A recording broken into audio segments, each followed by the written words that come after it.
Right now, crimes involving skimming is a more than $1 billion hit to banks and consumers every single year. The decades-old fraud hitting the Queen City once again in recent weeks, with more people seeing skimmers at gas stations. WCNC Charlotte's Jane Monreal live at the Arboretum. So, Jane, the gas station where you are right now has seen some issues. This has actually happened to me 2 times in the past. And you feel like you've just been had and you should be smarter, right, to be able to detect them, but it's hard.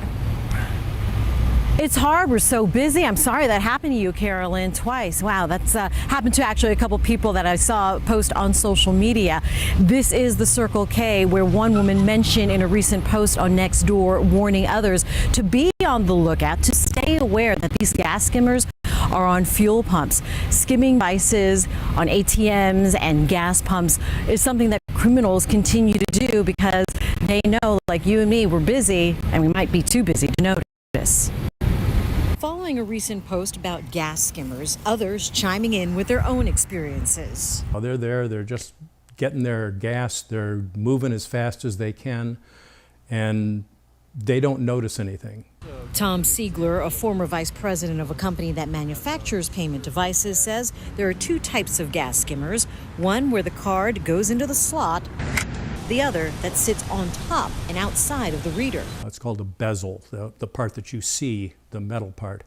That is a little more obvious, if you will, because it's an extra piece that's sitting on the outside. Those 2 devices operate the same way. When the card is inserted or removed, it reads the magnetic stripe and captures that data so that the bad guys can pull it down. He says both devices have come a long way, so you should keep a watchful eye. Used to be that the bad guys, as I like to call them, would have to revisit the pump and remove the skimmer to get the data. But now with Bluetooth and Wi-Fi, they just have to drive in and suck the data out of the device where it's stored.